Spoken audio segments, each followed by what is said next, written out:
اب اس کی شعائیں پھیلنے لگی، اس کی شاخیں بڑھنے لگی، فرمایا آسمانوں تک چلی گئی۔ کہاں تک چلی گئی؟ بوٹی اندر اور مشک مچایا تے جان پھلن تے آئی ہو۔ مل کے پڑھیے، جی میں مرشد کا مل پاؤ، جی میں مرشد کا مل پاؤ تے جے بوٹی اور لائی ہو۔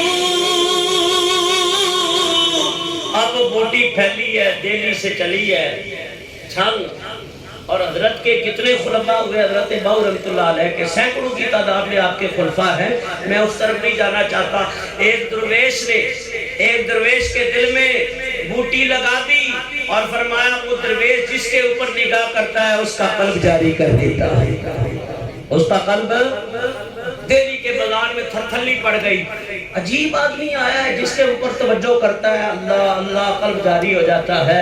پیر و مرشد نے کہا بھاؤ نعمت خاص دی ہے، عام کر کہا دوں مجھے ایرے ویرے نے نہیں، مرشد کامل نے دی ہے۔ فرمایا جا یہ بڑھتی ہی رہے گی جس کے اوپر توجہ کرے گا۔ بڑی مسجد میں آپ نے دہلی کی مسجد، ہزاروں آدمی اس میں نمازی آ جاتے ہیں، دروازے کے پیچھے بیٹھ کے حضرت باؤ نے توجہ باطلی کی ہے، اللہ ایسے ضرب لگائی سب کے قلب جاری ہو گئی، سوائے امام قاضی کے اور بادشاہ کے وزیر کے سب کے قلب جاری ہو گئے۔ کہا ان کے کیوں نہیں جاری ہوئے؟ کہا بادشاہی دنیا داری زیادہ ہے اس لیے جاری نہیں ہوئے، ٹائم لگے گا، دل زیادہ سخت ہو گئے ہیں۔ اور پھر عالمگیر اورنگزیب عالمگیر حضرت باؤ کی بارگاہ میں حاضر ہوا، آپ نے اس کے لیے ایک رسالہ بھی لکھا، توجہ کی، کہا بادشاہ میرے دروازے پہ کبھی نہیں آنا، نہ تیری اولاد میرے دروازے پہ آئے، میں نہیں چاہتا میری اولاد فتنے میں پڑ جائے دنیا کے، تو جہاں بھی مجھے یاد کر دیا کرے گا میں وہاں تیرے روحانی خواب میں آ جایا کرے گا۔ توجہ کر دی، یہ ہوتا ہے جیسے یہ جتنے بور کی زیادہ پستول ہو یا بندوق ہو تو اس سے کیسے کلیشن کو سے کیسے اشارے نکلتے ہیں، تو اللہ والوں کی نگاہ سے دلوں سے جو نور کی شعائیں نکلتی ہیں نا وہ فوراً دلوں کے اوپر پڑتی ہیں، اور 1000 واٹ کا بلب جو ہے اگر اس کے اوپر 5000 چھوڑ دیا جائے وہ جلے گا، اس کا تو بیڑا غرق ہو جائے گا۔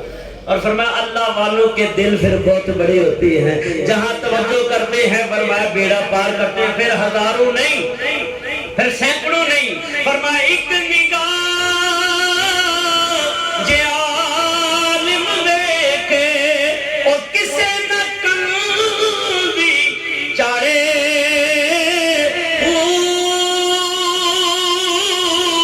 اور ایک نگاہ جے عارف دیکھے کہ لکھ ہزار میں تارے،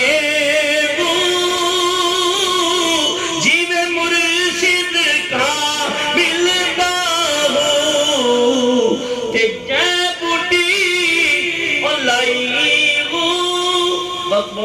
بہت زیادہ ہو گیا ہے، اور میرے لیے تو یہ ابھی بھی تھوڑا ہے، گھنٹہ سوا گھنٹہ تو کچھ بھی نہیں ہے، تو اس سے زیادہ ٹائم یخنی بننے میں بھی لگ جاتا ہے۔ بہرحال انہی کے اوپر گزارا کرتا ہوں، ذکر اللہ کے اوپر انشاءاللہ پھر ادھار باقی ہے کہ ذکر اللہ جو کرتے ہیں اس کی کیا کیفیت ہے اور کیسے کرنا چاہیے اور اس کے کتنے فائدے ہیں۔ ظاہری 10 فائدے ہیں ذکر اللہ کے، انشاءاللہ پھر بیان کریں گے۔ تو اللہ تعالیٰ سے دعا ہے اللہ تعالیٰ ان کلمات کو قبول و منظور فرمائے۔ جتنا پڑھا ہے یہ سب صالح ثواب ہے ہمارے حاجی انور صاحب کی والدہ مرحومہ کی روح کو، اللہ والی تھی، نمازی تھی، نیک تھی، ہمیں بھی ان کی صحبت میسر آئی، تو آج کا جتنا پڑھا ہے ان کی روح کو بخشتے ہیں کہ اللہ ان کی قبر کو قبر المؤمنین روضۃ من ریاض الجنہ کا مزر بنائے، اور اللہ تعالیٰ جو ذکر و بیان کے اندر کوئی کمی پیشی ہوگی ہو تو معاف فرمائے۔